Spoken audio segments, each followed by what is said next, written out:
So in this talk, I'm going to pull together some of the things we've talked about previously, but I'm going to put them in a specific context, and this will allow you to see the one secret that is the most essential secret to changing your life. And it's something you won't find in traditional psychology. You won't even find it in much new alternative psychology, self-help teachings, those kind of things. But once you see it, once you know what this is, you really have a very powerful tool for changing your life. And we'll start with a question. So perhaps you have already done some psychological work on yourself. Perhaps you know other people who either have done it or who need to do it. And so the question that can come up is, why do people resist changing? Why do they resist overcoming, for example, habits or behavior that's clearly self-destructive? Or why do they resist doing something that's actually to their own advantage, that frees them from certain patterns in their psychology? An example could be an alcoholic.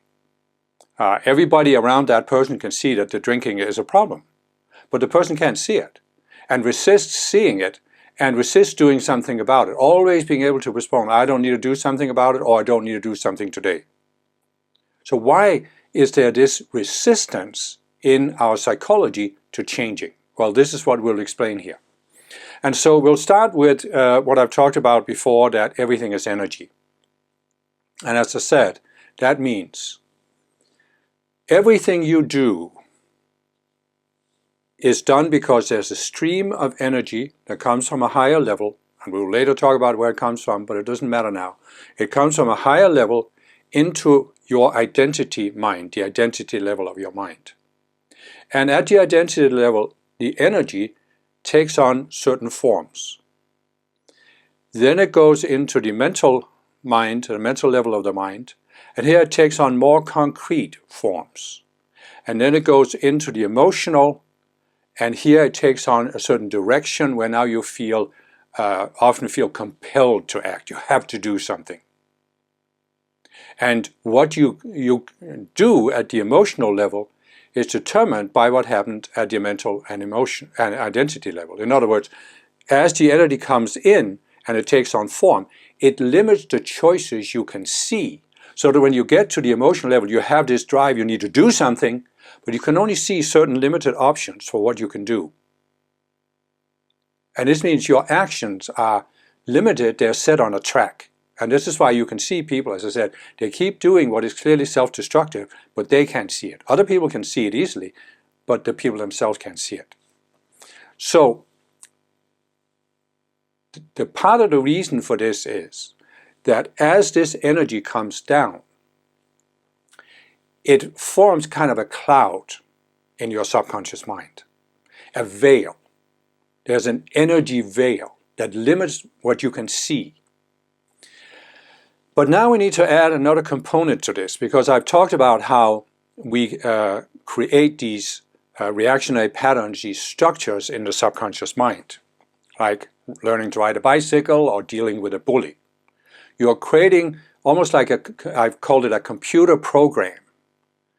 And it lies dormant in the subconscious mind until a certain outer situation triggers it. And then that takes over. But what I've explained so far could make it sound like this is just sort of a mechanical thing, like a computer program. The program doesn't have any consciousness, it just sits there waiting for it to be triggered, and then it does what it's programmed to do. But what you are actually creating in the subconscious mind when you respond to situations is more than just a mechanical thing.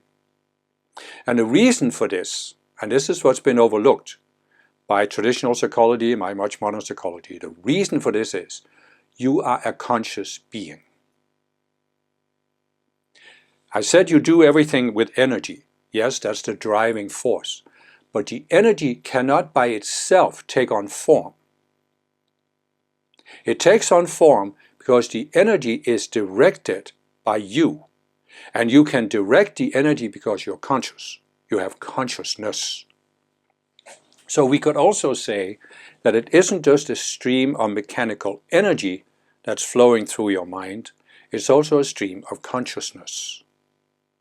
And it's the consciousness that gives the energy-specific forms, creates this, what I've called the subconscious structure, the subconscious computer program. Why is this important? Well, it's not just important, it's essential for understanding human psychology, and here's why. Instead of just creating a mechanical computer program, you are creating a semi-conscious entity, a being in your subconscious mind. And this being has some level of consciousness. Now, it's important to understand, you are a self-aware being. That's why in the very beginning of these talks I had you mentally become aware that you are watching the video. You're mentally stepping outside of your body and becoming aware that you're sitting here watching a video. That's self-awareness, right? This means you can make choices. You can make conscious choices. And if you feel, for example, that your choices are too limited in a certain situation, you can consciously choose to expand your awareness so you can see more options.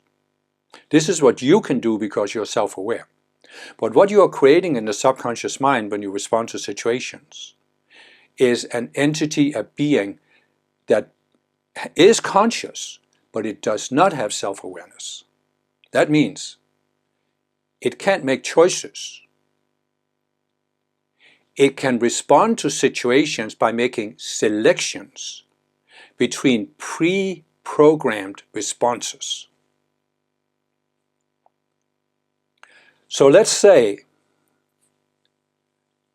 you were 5 years old, you were bullied by an older child. You created a self, an entity. So far I've called it an entity or program, but from now on I'll just call it a self because it is really a subconscious self that you're creating. All right, so in your identity mind, you started creating this self, and it was based on this, I'm powerless. I don't have the power to defend myself. Then in the mental level of the mind, you created another part of the self that's based on how you looked at the situation. For example, you might feel, it's unfair that this older child is bullying me, and it's okay for me to become angry when this happens. Or you could have created a self that says, I really shouldn't be a powerless being, and it's shameful that I can't defend myself, therefore I should feel shame in these situations. So you could have, and mind you, this can actually be the same self, or you can even say you're creating two different selves. But this means that you now have two options pre-programmed into your subconscious mind for how you react to this situation. In some situations, depending on how threatening the situation is, you might become angry and defend yourself. This is called the fight response. In others, you may think, this is too much, I can't defend myself. Then you become ashamed and now you submit. That's the flight response. And so this means that the self started at your identity level of the mind. There was a certain parameters. It's like a little box, a little mental box that was created there. And the self is inside those parameters, and it can only see what it was programmed with. So I'm powerless. The self cannot question this. It cannot question, I'm powerless. Now you have, at the mental level, you may have either two selves or two aspects of the self, one that becomes angry, one that becomes shameful and submits. And the self can select between these two, but it can't go beyond them. It cannot suddenly say, why am I reacting this way? I don't need to be reacting this way. I'm not 5 years old anymore. The self cannot do this. You can do it. You can do it. But the self cannot. It will only select between these two choices. And that means your emotions are locked depending on what the self chooses at the mental level. You will either respond with anger or you will respond with shame. And your actions will either be you try to defend yourself, or you complain about it and do nothing else, or you submit and feel ashamed about it. But do you see what I'm saying? Once the self is created, it's lying dormant in the subconscious mind. When there's an outer situation, let's say, as I said, you're now 30 years old, somebody's bullying you at work. The self is triggered. And the self now will select based on these pre-programmed responses. And your actions are on this track. If you are not consciously aware of what's happening, you will, as I've said, react as a 5-year-old even though you're now an adult. Because the subconscious self takes over your reactions. And so, what's important to understand here, first of all, is once the self is created, it's locked. It's inside the box. It cannot think outside the box. Cannot step outside the box and say, why am I doing this? Is there a better way to respond? It can't. The self cannot. And that means that as long as you are not aware of your reactions and your patterns, you can't change either. Because you cannot, at the conscious level, override the subconscious self unless you become aware of it. In other words, when you're just going through life, reacting to situations without thinking about why am I reacting this way, the subconscious self takes over. But you have the potential, because you are a self-aware being, to step back and say, wait a minute now, let me just look at this. Why am I reacting this way? I'm an adult human being. I am able to defend myself. I don't need to feel shameful because somebody is doing something wrong to me. What's going on here? Is there a different way I could react to this? And then you can use your self-awareness to become aware that this reaction you have is not actually you. You are not reacting this way. The self is reacting this way, but you are not the self. So this is the power of coming to this awareness of these subconscious selves. It is. You can realize you have a self in the subconscious mind. If you are not aware of what's happening, it will take over your reactions. But you have the power to become consciously aware that you have the self. And that means you can realize, yes, I created this self. And it was perhaps very understandable at 5 years old you created the self. What else could you do? I'm not trying to put any blame on you at all. The power is to realize, yes, I created the self. Why is that important? Because if you created it, you can uncreate it. That's the power of this realization.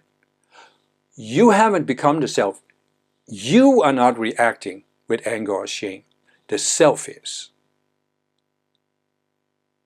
And the key there is to become aware consciously.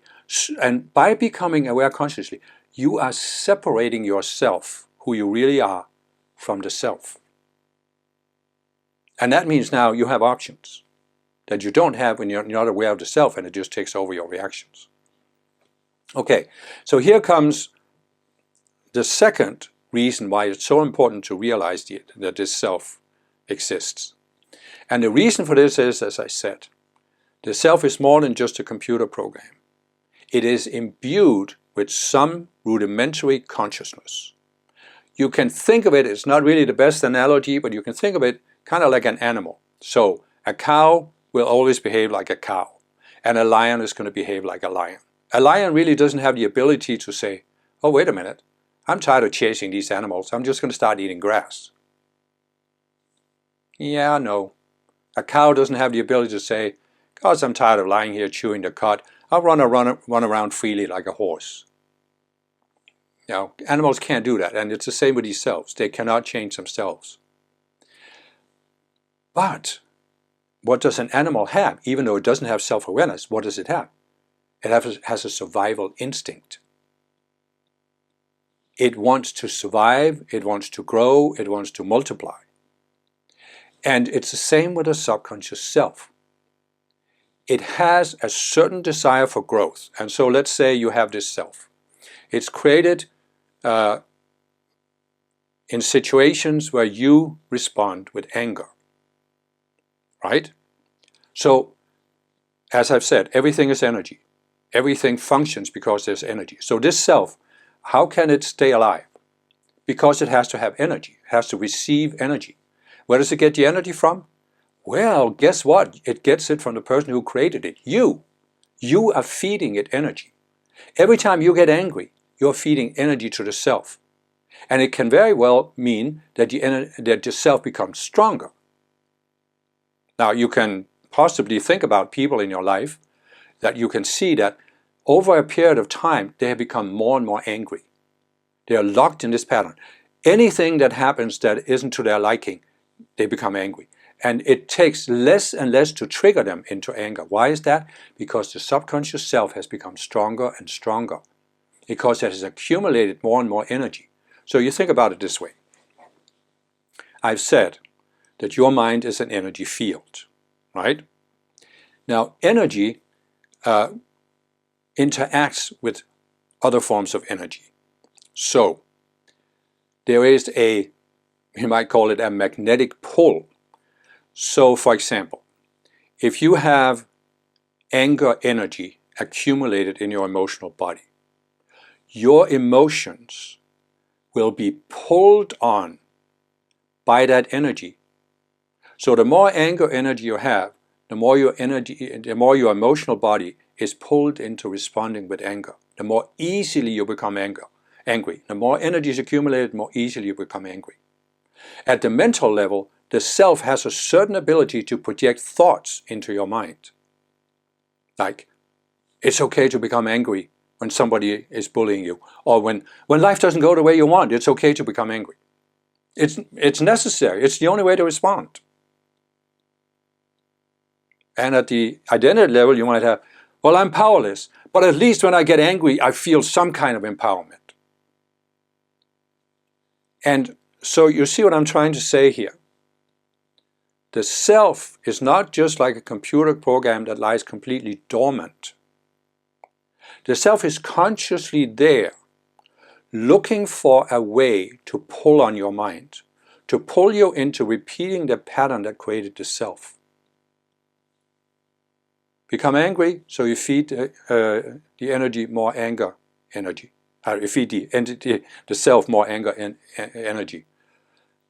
Think in certain terms that life is unfair and life is just and this shouldn't be happening, and you reinforce the pattern in the mental mind. The more you identify yourself as a powerful being, the more you reinforce the self at the identity level. So, what did I start out with? I started out with saying, why is it that people have a resistance to changing themselves? This is why.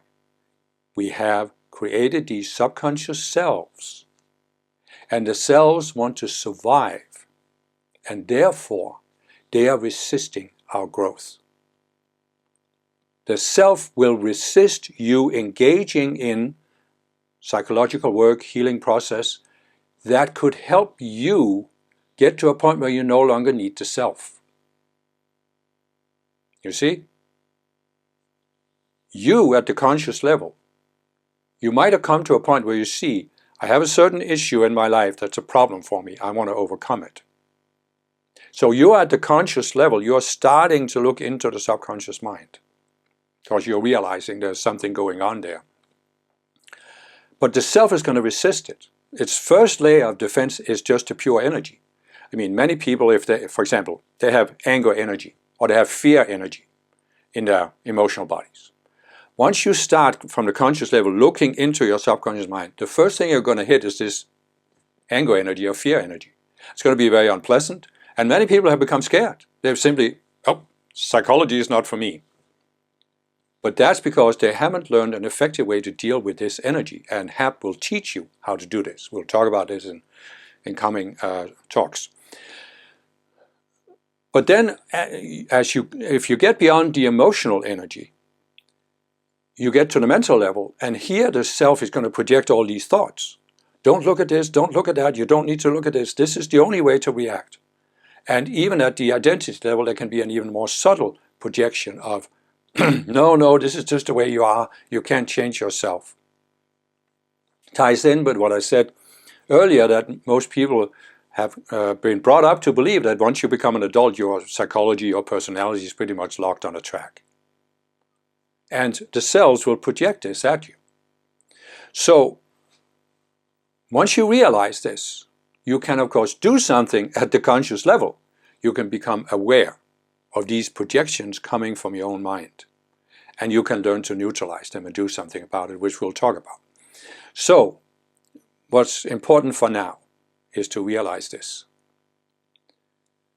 You have subconscious selves that will resist your growth. And their primary objective is to survive.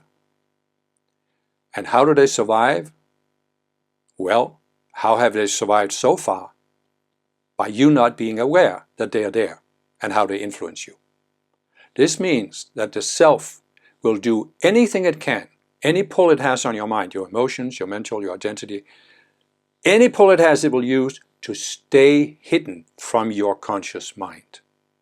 It wants to stay subconscious, and it will resist your attempts to bring it into the conscious level. Now you have many examples of people who have engaged in psychological work, whether it's traditional therapy or other forms of therapy. And in some cases they go through a long process.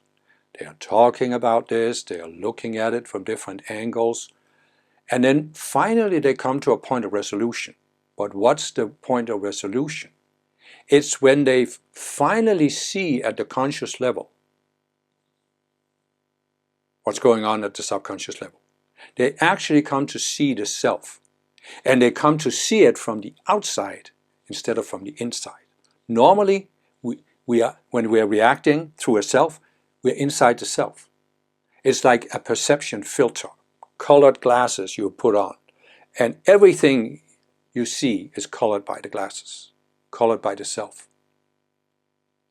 But when you finally step outside the self, you can see it from the outside and see, oh, it's just the self. It's not me.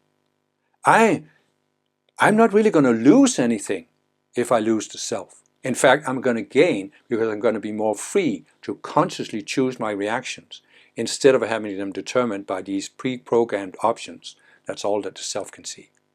So, getting a little bit ahead of myself here, but in the coming talks we'll talk more about this and what you can do about these selves.